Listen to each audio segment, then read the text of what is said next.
Sequence series है और sequence series में आज का जो टॉपिक है वो अरिथमेटिक मीन का है। अरिथमेटिक मीन होता है, मीन वर्ड जो है वो होता है कि दो एक्सट्रीम वैल्यू में जो मिडिल वैल्यू होती है वो मीन होती है। मीन वैसे तो एवरेज केस में भी आता है, तो एवरेज का मतलब ही होता है कि मिडिल वैल्यू। फॉर एग्जांपल एक मैं आपको अरिथमेटिक प्रोग्रेशन देता हूँ।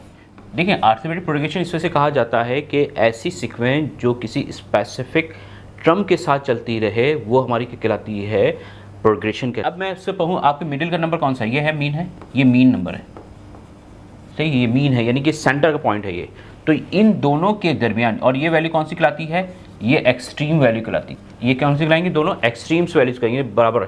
तो मीन क्या होगा, ये मीन होगा ये 2, तो हम कहेंगे कि 2 जो है वो अरिथमेटिक मीन है इस प्रोग्रेशन का। तो वैसे अगर निकालना चाहें तो कैसे निकाल सकते हैं, ये एक्सट्रीम वैल्यू रहे 1 + 3 करें और इसको करते हैं 2 से। 2 का मतलब ही क्या होता है कि मिडिल वैल्यू, यानी कि दो चीज़ों में बराबर बराबर तकसीम करते हैं ना, मिडिल वैल्यू। तो ये क्या हो जाएगा, तो 4 डिवाइड बाई 2 कितना आया, 2 ही आया नहीं आया। तो इसे हम कहते हैं अरिथमेटिक मीन कहते हैं, राइट। तो इसी बेस पे मैंने लिखा है कि इफ़ ए एंड बी, हम अगर ए एंड बी लें, कोई भी सीक्वेंस लें और उसमें जो ए होगा यानी कि एक्सट्रीम वैल्यू के दरमियान की जो वैल्यू होगी are in arithmetic progression, then A is called arithmetic mean. तो अब इसका मतलब क्या हुआ, इसका मतलब ये होगा कि ए और बी के दरमियान अगर वो अरिथमेटिक प्रोग्रेशन में हैं, जितनी भी वैल्यू आएंगी वो दरअसल क्या कहलाएगी, अरिथमेटिक मीन कहलाएंगी। फॉर एग्जाम्पल हमने लिखा ए और A1, A2, A3 और AN, और दो एक्सट्रीम वैल्यू कौन सी, A और B, यानी कि फर्स्ट वैल्यू है और ये कौन सी है, लास्ट वैल्यू है। तो इनके दरमियान जितनी भी टर्म्स आएंगी अगर वो अरिथमेटिक प्रोग्रेशन में हैं तो इसका मतलब है कि ये सारी की सारी जो हैं हमारी क्या होंगी, अरिथमेटिक मीन होंगी। क्लियर हो गई, इसकी बात हो गई। क्यों होगी, अब इसका मतलब क्या होगा कि जैसे मैंने आपको बताया था कि अरिथमेटिक सीक्वेंस है, तो अरिथमेटिक सीक्वेंस अगर होती है तो उसका मतलब मैंने कहा था इसमें एक कॉमन डिफरेंस होता है, और वो वही कॉमन डिफरेंस जो है पूरी जो सीक्वेंस चल रही होती है उसमें वो वही कॉमन डिफरेंस होता है। जब भी कहा जाता है इसको कॉमन डिफरेंस, यानी कि हम अगर 2 का अगर कॉमन डिफरेंस है तो हर आने वाली टर्म जो है वो 2 के साथ क्या होगी, ऐड होगी।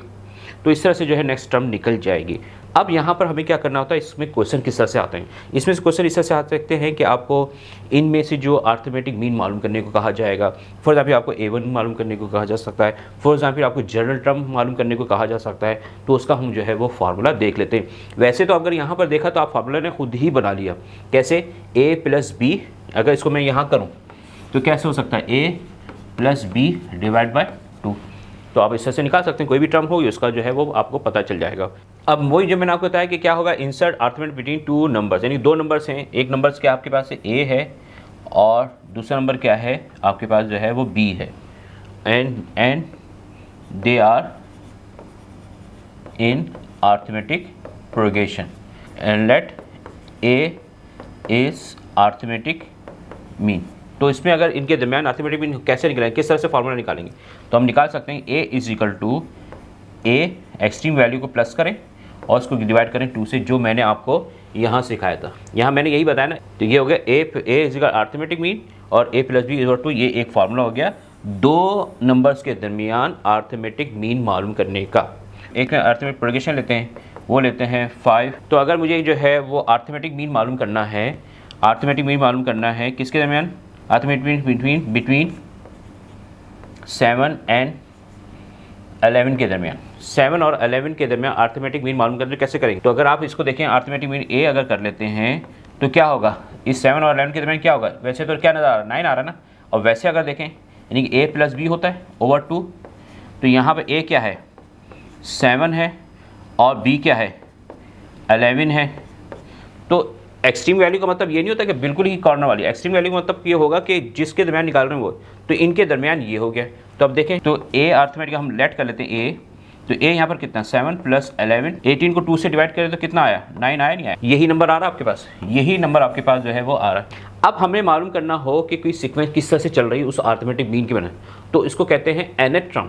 nth टर्म निकालना चाहें तो क्या होगी, आगे क्या आएगा, ये तो अभी 13 है ना, आगे की क्या आएगी, क्या उसका जो बनेगा वो कैसे निकालना है, उसका जो है हम फार्मूला देख लेते हैं। तो हमने कहा कि insert n arithmetic mean between 2 numbers, यानी 2 नंबर्स हैं उनमें n आता है। n का मतलब क्या होता है कि मालूम नहीं कौन सी है। तो लेट कर लेते हैं, let A1 be the arithmetic mean, then हमने लेट कर लिया कि A1 A2 A3 AN BD A arithmetic mean किसके दो कोई नंबर होंगे उसके दरमियान है। तो इसमें से किसी भी नंबर को अगर हम निकालना चाहें उसके लिए हम फार्मूला यहाँ पर डेवलप कर रहे हैं। तो क्या होगा, तो उसको अगर अर्थमेटिक प्रोग्रेशन में कैसा होगा, A होगा, A1 होगा, A2 होगा, A3 इन अर्थमेटिक प्रोग्रेशन। अब देखिए यहाँ पर मैंने लिखा है A is the first term and B is n+2 term. n+2 कैसे आया है, मैं कहता हूँ कि हमारे पास जो है कुछ टर्म्स हैं 1 2, एक सिंपल सी लेते थे। तो यहाँ पर टोटल टर्म्स कितनी है 1 2 3 4 5 6 है। इसको अगर मैं एक ले लेता हूँ और ये सारे के सारे मैं कहता हूँ अर्थमेटिक मीन है। ये क्या है, सारे के सारे अर्थमेटिक मीन है और ये क्या है, B है, राइट। तो टोटल कितने निकलेंगे आपके पास, अगर आप इसको कहेंगे इसको A1 है, ये A2 है, ये A3 है, तो ये कितना A4 है, ऐसी हो ना। तो अगर आप देखें यहाँ पर, यहाँ का B की जो पोजीशन है वो किस पर आ रही है, B की पोजीशन किस पे आ रही है, जैसे 1 2 3 4 5 6 पे आ रही है ना, ये 6 टर्म है, ये कौन सी टर्म है, 6 टर्म है। तो इस फार्मूले के तहत अगर मैं कहूँ टोटल n कितना है यहाँ पर, n कितना है यहाँ पर, इसके लिहाज से देखिए A1 A2 A3 A4, n कितना है 4 है। अब 4 में प्लस करेंगे क्या 2, तो कौन सी टर्म आएगी, वो 4 में प्लस करेंगे कितना आएगा, 6 टर्म आएगी, नहीं आएगी, तो ये 6 टर्म आ गई आगे। अब अगर मुझे B मालूम करना हो तो B मैं कैसे निकाल सकता हूँ, अगर A मालूम हो तो B कैसे निकाल सकता है। और जो n+2 मैंने आपको बताया क्या होगा, ये A n+2 कोई भी सीक्वेंस चल रही होती है तो ऐसी चल रही है, तो जैसे अर्थमेटिक सीक्वेंस है A+D और A+2D और ये सॉन करके A+n-1/D, n-1 और D। तो ये क्या सी है, ये अर्थमेटिक सीक्वेंस है ना, ये आपके पास अर्थमेटिक सीक्वेंस है, राइट।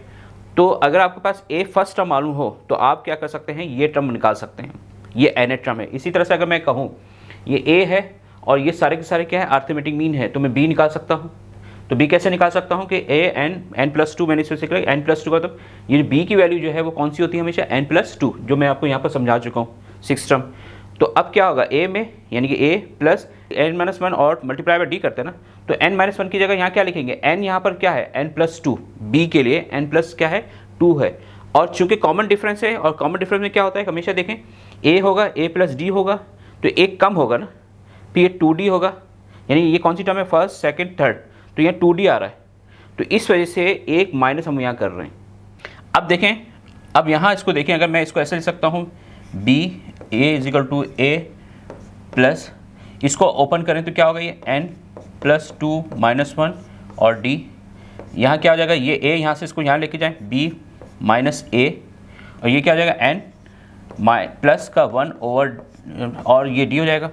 अगर आपको कॉमन डिफरेंस निकालना हो, कॉमन डिफरेंस अगर निकालना तो कैसा करते हैं, D को यहीं छोड़ दिया, B -A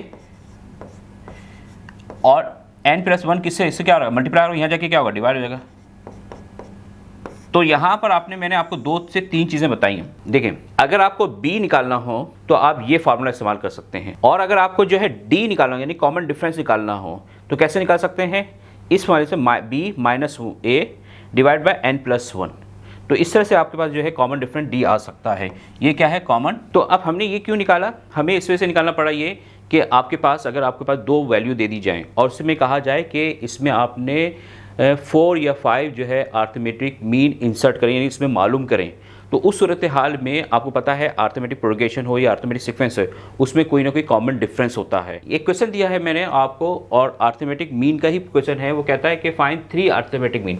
कितनी अर्थमेटिक मीन निकालनी है, 3 अर्थमेटिक मीन निकालनी है, किसके दरमियान, 3 √3 एंड 3 √3 के दरमियान। हम लेट कर लेते हैं A1 A2 and A3 B3 arithmetic mean between √3 and 3 √3। Then इसका मतलब क्या हुआ, इसका मतलब हुआ √3 A1 A2 A3 और ये क्या है 3 √3। ऐसी बनेगा ना, जो आपको मैंने सिखाया था कि A है, फिर A1 A2 A3 जितनी आपको अर्थमेटिक मीन निकालनी हो, और ये क्या है B है। तो यहाँ पर क्या है आपके पास, A कितना है यहाँ पर √3 है और B कितना है 3 √3 है। अभी मैंने आपको बताया है कि अगर आपको निकालना है A1 निकालना है, अगर देखिए A1 आ जाएगा तो हम A2 आराम से निकाल सकते हैं। A2 आ जाएगा तो A3 हम आराम से निकाल सकते हैं। कैसे? इनके दरमियान ये क्या होना चाहिए, आर्थमेटिक, और ये हम लिख सकते हैं इन आर्थमेटिक प्रोपगेशन, इन आर्थमेटिक प्रोपगेशन, ये आर्थमेटिक प्रोपगेशन लिखे यहाँ पर। तो इसका मतलब क्या है, ये फर्स्ट टर्म है और ये कौन सी है, सेकंड टर्म है। इस फर्स्ट और सेकंड टर्म की जो कॉमन डिफरेंस होगा D, तो अगर आपको D मातम हो जाए तो इसमें ऐड करके आपको A1 आ जाएगा। फिर A1 में फिर आप कॉमन डिफरेंस जमा करेंगे तो फिर क्या आ जाएगा, A2 आ जाएगा, और सो ऑन, इस तरह से आप चल सकते हैं, राइट। अच्छा, मैंने आपको बताया था A प्लस B का फार्मूला डिवाइड बाई 2, वो उसके दरमियान होता है, यानी कि अगर आपको इनके दरमियान निकालना हो तो वो कौन सा फार्मूला इस्तेमाल कर सकते हैं, A प्लस B ओवर 2। ये फार्मूला कब इस्तेमाल करेंगे, जब दो के दरमियान आपको निकालना हो। लेकिन यहाँ क्या है, यहाँ दो नहीं, यहाँ ज़्यादा है, यहाँ पर एक दो तीन वैल्यूज निकालने को कह रहे हैं और A और B ये दिया हुआ है। तो कॉमन डिफरेंस कैसे निकालते हैं, कॉमन डिफरेंस कैसे, D कैसे निकलता है, मैंने आपको बताया था B minus A over n plus 1, ये बताया था। तो यहाँ पर n कितना है, n कितना है, n यहाँ पर कितना होगा, n यहाँ पर होगा 3, क्योंकि कितनी टर्म्स आपको इंसर्ट करनी है, आपको इंसर्ट करनी है 1 2 3, जो इंसर्ट करनी है ना, जिसका आपको करते हैं वो आपको नंबर ऑफ 3 है। ये तो एक्सट्रीम वैल्यू, ये कांस्टेंट वैल्यू है, तो इस वजह से इसको n1 नहीं कहेंगे। n1 ये है, ये n2 है और ये कौन सा n3 है। ये इसका नाम हमने फिक्स कर दिया, किसका नाम क्या कर दिया, A कर दिया, उसको क्या कर दिया, B कर दिया, ठीक है। तो यहाँ n3 है, तो अब यहाँ निकालते हैं D, B कितना है 3 √3 माइनस, तो 3 में 1 गया तो क्या 2 आया और ये √3 ऐसे आ जाता है। तो ये हो गया, कैंसिल हो गया, तो ये हो गया √3 ओवर 2, ये कॉमन डिफरेंस आ गया। तो अब हम सबसे पहले क्या निकालेंगे, हम निकालेंगे A1। तो A1 कैसे निकलेगा, A1 ऐसे निकलेगा ना, A जो फर्स्ट टर्म है उसमें क्या करेंगे, कॉमन डिफरेंस क्या कर देंगे, ऐड कर देंगे, तो आपके पास क्या आ जाएगा, A1 आ जाएगा। तो A कितना है, A आपके पास √3 है प्लस √3 ओवर 2, यहाँ पर एक फ्रैक्शन है, विदाउट फ्रैक्शन है, तो क्या आ जाएगा A1, तो ये कितना हो गए, ये दोनों वैल्यू सेम है, √3 अब हमने क्या निकालना है, A2 कैसे निकाल सकते, देखिए अब ये इसमें कॉमन डिफरेंस ऐड किया तो ये आया, इसमें अगर कॉमन डिफरेंस ऐड कर दूं तो ये आएगा नहीं आएगा, तो इसका मतलब है A1 में प्लस कर दें क्या, D। तो A1 कितना निकाला आपने, A √3 ओवर 2 प्लस D कितना आपके पास है, D है √3 ओवर 2,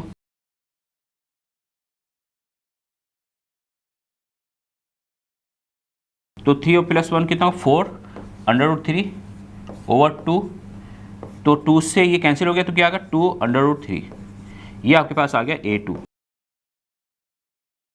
अब हमने क्या निकालना है, A3 निकालना है। तो A3 के लिए कैसे कर सकते हैं, क्या करेंगे, A2 में प्लस कर देंगे कॉमन डिफरेंस, A2 कितने का है 2 √3 और कॉमन डिफरेंस क्या है √3 ओवर 2, राइट। तो इसका एलसीएम आएगा,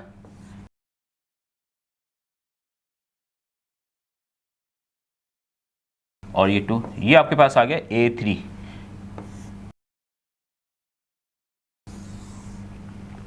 तो हमने निकाल लिया है जो रिक्वायर्ड हमने अर्थमेटिक निकालना था, A1 A2 A3 भी निकाल लिया है। तो हम यहाँ आंसर लिख सकते हैं अपना,